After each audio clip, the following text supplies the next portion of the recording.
رائے خرم موجود ہے جو کہ دعا زہرا کے وکیل ہے اور انہوں نے ہی کورٹ میرج کروائی ہے۔ آنریبل ہائی کورٹ نے بھی فیصلہ دے دیا ہوا کہ جب بلوغت کی ایج اٹین کر لے وہ شادی کر سکتی ہے۔ دعا زہرا کا آئی ڈی کارڈ تو موجود نہیں تھا، ایک کارڈ تھا، پتہ نہیں وہ جعلی ہے اصلی ہے، کے مطابق اس کی ایج تقریباً 16 ایئرز بن رہی تھی، لیکن یہ بات پھر مفروضوں پر نہ ہو گئی۔ اس نے کہا اور آپ نے مان لیا۔ اس مفروضے کو حل کرنے کے لیے چل پڑتے، بچی کی عزت میرا خیال ہے کہ نہیں بچنی تھی۔ لڑکی کو دارالمان بھیجا جائے، جیسا ہم نے لکھ دیا تھا کہ جہاں بھی یہ جانا چاہتی ہے اس کو کوئی نہیں روکے گا۔ ظہیر اغوا کا کیس ثابت ہو سکتا ہے۔ ظہیر کی فیملی آپ سے رابطے میں ہے اور اس وقت دعا اور ظہیر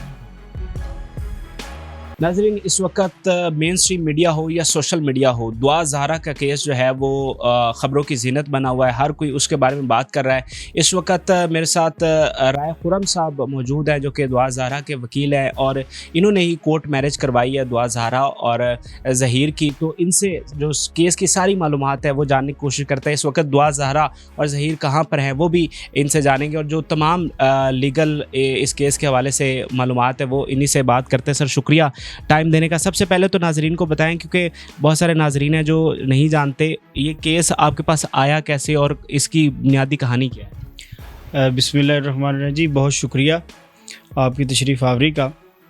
یہ واک ان کلائنٹ میرے پاس آئے ہیں جی، تو جب آئے ہیں تو ظہیر اور دعا ہی تھے، انہوں نے آ کے وہ مجھ سے ملے ہیں، باہر جا کے آ کے میرا بورڈ دیکھا ہے، سائن بورڈ لگا ہوا تھا، تو آفس آئے ہیں، ملے ہیں، بیٹھے ہیں، بات چیت ہوئی ہے، تمام میٹر جو تھا ان کا وہ میں نے سنا ہے، مدعا سنا ہے۔ وہ شادی کرنا چاہ رہے تھے، ان سے میں نے کہا جی کہ آپ کے پیرنٹس کہاں پہ ہیں، تو انہوں نے کہا جی وہ تو میں کراچی سے آئی ہوں اپنی مرضی سے۔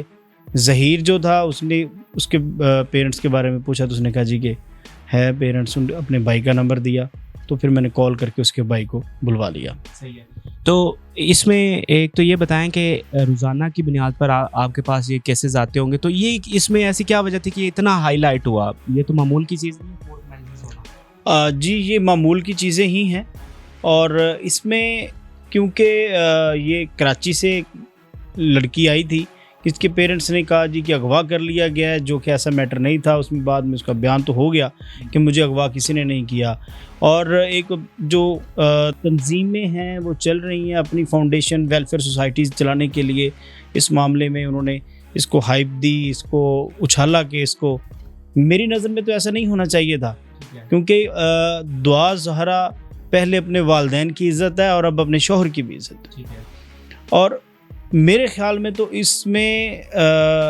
مہدی صاحب کی عزت کو بہت زیادہ اچھالا گیا۔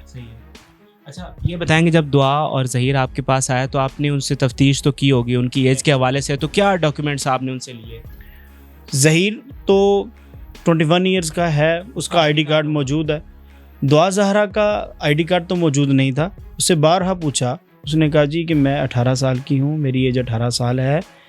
ایک کارڈ تھا، پتہ نہیں وہ جعلی ہے اصلی ہے کیا ہے اس کا، کیونکہ کووڈ کے کارڈ ہر جگہ پہ بن رہے ہیں، اس کے مطابق اس کی ایج تقریباً 16 ایئرز بن رہی تھی، تو میں نے اس کو پوچھا کہ یہ تو 16 ایئرز بن رہی ہے، انہوں نے کہا جی میرے والدین نے ایج کم لکھوائی ہوئی ہے، میری ایج 18 سال ہے، میں بالغ ہوں، میں سمجھدار ہوں، اور یہ اس نے لنڈن مجسٹریٹ صاحب کی کورٹ میں بھی ثابت کیا، ان کے سامنے بھی اس نے کہا کہ مجھے کسی نے اغوا نہیں کیا، میں اپنی مرضی سے آئی ہوں، ریشنل آنسر کے کوسچنز کے آنسرز کیے ہیں اس نے، جج صاحب نے اپنی مکمل تسلی کی ہے۔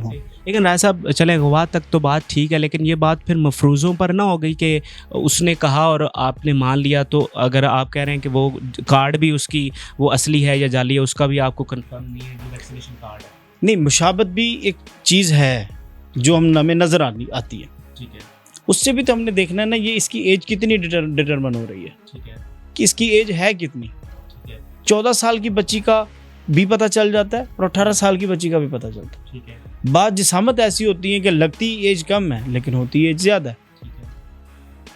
اگر مفروضہ تو اگر اس مفروضے کو حل کرنے کے لیے چل پڑتے تو وہ بچی کی عزت میرا خیال ہے کہ نہیں بچنی تھی، ویسے ہی نہیں بچنی تھی، کیونکہ میں نے تو اپنی پروفیشنل ڈیوٹیز کو سر انجام دینے کے لیے اس کو پروٹیکشن پرووائڈ کی ہے۔ وہ آئے ہیں، اگر میں نکاح نہ کرواتا یا کسی اور طرف معاملہ چل پڑتا تو یہ یہاں پہ معاشرے میں جو ایولز ہیں، جو برائیاں ہیں، وہ کہاں پہ چلی جاتی؟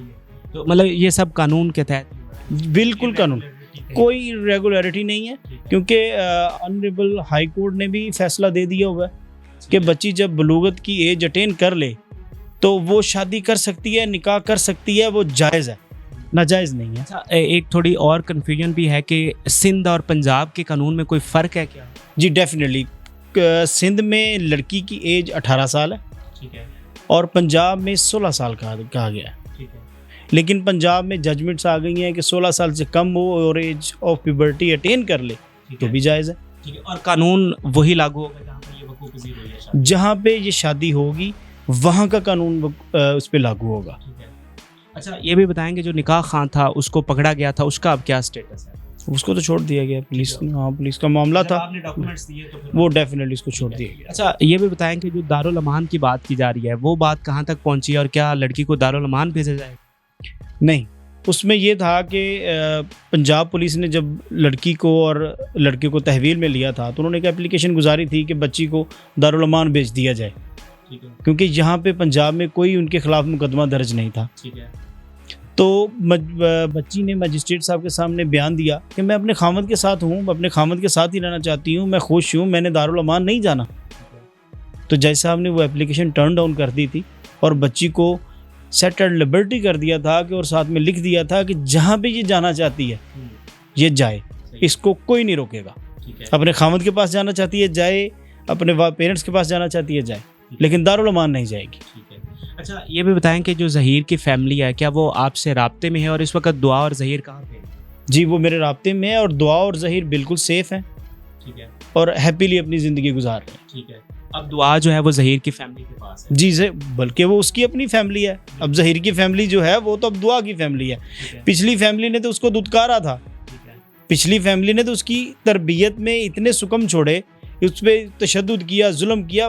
بھلا کون سی ایسی بچی ہے جو اپنے والدین کا گھر چھوڑ دے, اور وہ بھی یہ ارلی 80s میں ہی اتنا بڑا سٹیپ لے لے, کراچی سے اکیلی پنجاب لاہور آ جائے. یہ تو ان والدین کو سوچنا چاہیے جنہوں نے ان کی تربیت میں فلاز چھوڑے ہیں. اس پہ کتنا ظلم کرتے رہے, کتنا تشدد کرتے رہے, اور اب جو ہے بعد میں تو سارے کہتے ہیں جی ہماری بچی ہماری بچی. ہم نے تو یہاں پہ ہائی کورٹ میں لاہور میں دیکھا ہے کہ ہماری بچی میری بیٹی کر کر کے جب بچی جو ہی ہاتھ لگتی تھی ہائی کورٹ کے گیٹ پہ مار دیا جاتا تھا اس کو. یہاں پہ وہ یا کیسز ہوئے ہیں ہائی کورٹ میں. اچھا یہ بتا دیں کہ جو وہاں سے پریس کانفرنسز ہو رہی ہیں ان کے والدین کی جانب سے کہ یہ اغوا کیا گیا ہے, تو ظہیر پہ کوئی اغوا کا کیس اس طرح ثابت ہو سکتا ہے, کوئی آگے کارروائی بڑھ سکتی ہے؟ نہیں بالکل بھی نہیں. ظہیر نے نہ ہو تو اس کو اغوا کیا, بلکہ بچی خود کراچی سے لاہور آئی ہے اور بیان بھی دے دیا, اور مجسٹریٹ صاحب کے سامنے استغاثے میں بیان دے دیا, ہیرسمنٹ کی پٹیشن میں بیان دے دیا, 164 کی اسٹیٹمنٹ میں بیان دے دیا, 161 متعلقہ جہاں پہ انہوں نے FIR درج کرائی کرنگی ٹاؤن کراچی میں الفلاح پولیس اسٹیشن میں, وہاں پہ اس FIR میں بھی تفتیشی آیا تھا کل, اس کو بھی بیان لکھوا دیا کہ میں اپنی مرضی سے آئی ہوں. ٹھیک ہے. اچھا یہ بھی بتا دیں کہ اب ان کے والدین کے پاس کیا کوئی ایسا چارہ جو وہ کر سکتے ہیں کہ دعا زارہ کو وہ حاصل کریں, یا اب بات ختم ہو گئی؟ قانوناً بات ختم ہو گئی ہے. پیرنٹس ہیں, اگر وہ چاہتے ہیں کوئی قانونی چارہ جوئی کرنے کے لیے تو وہ ان کا رائٹ ہے, وہ کریں. لیکن میرے خیال میں اب ایسا نہیں کرنا چاہیے. اس نے شادی کر لی ہے, بچی نے اپنی پسند سے شادی کر لیا, اور اس کو تسلیم کر لینا چاہیے. یا تو پہلے جب بچی نے ماں سے بات کی تھی اس وقت اس کو میٹر کو حل کر لیتے. اب جب اس نے اتنا بڑا سٹیپ لے لیا ہے تو اب میٹر کو اس کو تسلیم کر لینا چاہیے, اور دونوں فیملیز کو مل بیٹھ کے بات کر لینی چاہیے. اچھا بالکل آخر میں یہ بتائیں کہ اب مطلب دعا نے بیان بھی ریکارڈ کروا دیا, اپنے شوہر کے پاس چلی گئی, اس کی فیملی کے پاس چلی گئی ہے, تو ہم اس کیس کو یہ سمجھیں کہ یہ ختم ہو گیا ہے اور دعا اب نہ چاہے تو وہ واپس نہیں لے سکتے؟ جی بالکل یہ کیس ختم ہو گیا. دعا چاہے گی تو وہ اپنے پیرنٹس کو ملے گی, وہ جتنا مرضی زور لگا لے, اس کو جتنا مرضی زور لگا لیں وہ بچی کہیں پہ بھی نہیں جا سکتی. اور اگر اغوا کا کیس اس پہ چلوائیں تو بھی کوئی اغوا کا کیس تو بنتا ہی نہیں ہے, سرے سے ہی نہیں بنتا. اغوا تو جا کے فورسفلی کسی کو کسی کے گھر سے اٹھا کے لانے کو کہتے ہیں. ٹھیک ہے. جو خود چل کے آئے اس کو اغوا نہیں کہتے. بالکل ٹھیک ہے. اور نہ ہی اس اغوا یا اس میٹر کے پیچھے کوئی گروپ ہے, کوئی کسی قسم کا, نہ ہی کوئی سازش ہے. ایسا گروپ ہے جو اسپیشلی یہ کام کرتا ہے؟ کوئی ایسا گروپ نہیں ہے. اس میٹر میں دعا اور ظہیر کے معاملے میں کوئی ایسا گروپ نہیں ہے. ظہیر شریف لڑکا ہے, ویل مینرڈ ہے, پڑھا لکھا ہے, FSC پری میڈیکل کی ہوئی ہے, آگے فردر ایڈمیشن کے لیے اس نے اپلائی کی, ابھی جب ایڈمیشن اوپن ہونے ہیں وہ کرے گا. اور وہ ہے بھی یتیم ہے, اس کے والد کی ڈیتھ ہو چکی ہوئی ہے, اس کی والدہ گورنمنٹ سرونٹ ہے اور اس کا بھائی بھی گورنمنٹ سرونٹ ہے, اور اچھی فیملی ہے اور ٹھیک ہے ان کا. شادی تھی جو ہوئی ہے جی یہ ایک روٹین کی شادی تھی. ہاں جی. تو یہ ناظرین صرف میڈیا کی حد تک رائے صاحب کے مطابق یہ کیس رہ گیا ہے کہ میڈیا پر اب اس کو جتنا مرضی آپ مختلف احوال سے مختلف پہلوؤں سے اس کو ڈسکس کرتے رہیں, لیکن قانونی نقطہ نظر سے یہ کیس اب ختم ہو چکا ہے. دعا زہرا ظہیر اور ان کی فیملی کے پاس جا چکی ہے اور وہ واپس اپنے والدین کے پاس نہیں جانا چاہتی, اور ان کے والدین کے پاس ایسا کوئی قانونی راستہ نہیں ہے کہ دعا کی مرضی کے بغیر اسے جو ہے واپس لے سکیں یا پھر دارالامان میں دعا کو بھجوایا جا سکے. تو یہ کچھ ڈیٹیلز تھی, ہم نے کوشش کی کہ آپ کے سامنے رکھیں. فی الوقت کے لیے اجازت دیجیے. اللہ حافظ.